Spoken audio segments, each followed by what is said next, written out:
class, and welcome to our final English lesson for the week. Our learning objective for today's lesson is, can I use onomatopoeia in my writing?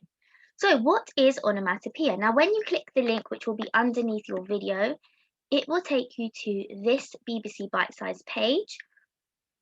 It looks like this. And here you will be able to have a go at using onomatopoeia.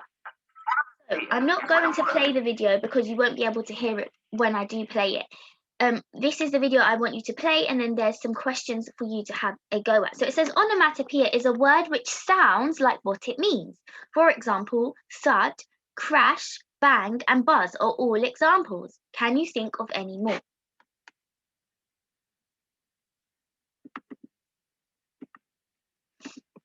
So, examples of onomatopoeia. Say these examples out loud. Can you hear how they copy the sound they are describing?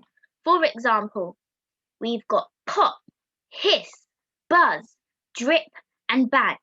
Now, all of these things sound the way that they are describing the things that are on the screen. So, a balloon goes pop, a bee goes buzz, a tap sometimes drips, a snake makes the sound hiss, and fireworks has a bang. Identifying onomatopoeia. Can you spot the onomatopoeic words in these sentences? Let's see if you can have a go. The train spluttered to a halt. The ribbits of the frog could be heard from the pond. So the train spluttered to a halt. I would say spluttered was the onomatopoeia word. The ribbits of the frog could be heard from the pond. Ribbit. Birds chirped merrily in the trees. Birds chirped. So chirped would be the onomatopoeia. A breeze wafted by as we sat by the crashing waves. So breeze wafted, I would say, would be onomatopoeia, and crashing would be the sound of the waves. Rebecca gasped with horror. Gasped is the noise that she's going to make. So to create the noise, we've used the word. We heard the bells jingle on the roof on Christmas Eve. So jingle would be the next word. So here we go. Here are the words which are onomatopoeia. Have a look.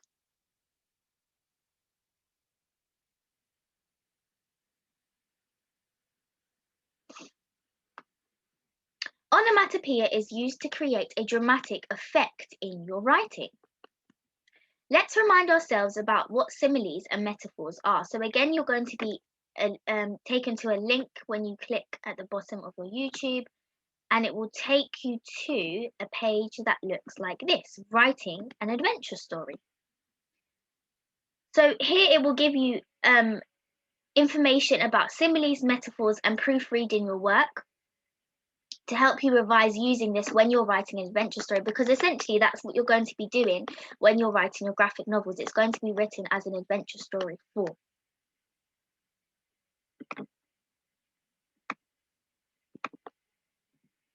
So, similes, a comparison of two different things using the words as or like. For example, on her first day of school, Jane was as cool as a cucumber.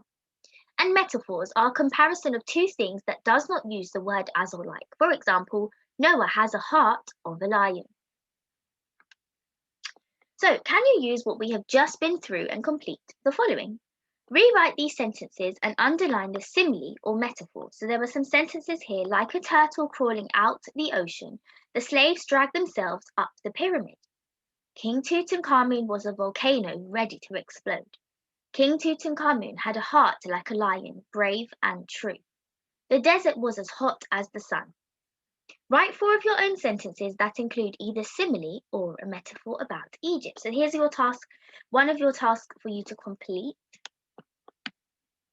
But you need to make sure that you do watch both of the videos first from Bite Size to give you a little bit more information.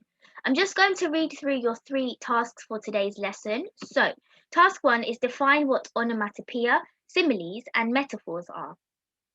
If I was you, I'd probably put an example next to each of those onomatopoeia, similes, and metaphors. Task number 2, complete the below panels and include onomatopoeia and a simile or metaphor. And task number 3 is create your own comic strip and try to include the features that we looked at today. So those are your 3 tasks for today. I look forward to seeing your work on Tapestry. Remember, what I said in today's lesson was to make sure that you're really trying your best to complete your writing with fantastic presentation, your best handwriting and proofreading. So reading over what you've written and checking it with a different colour pen or pencil that you may have to hand at home. That's all from me today, guys. Bye, everyone.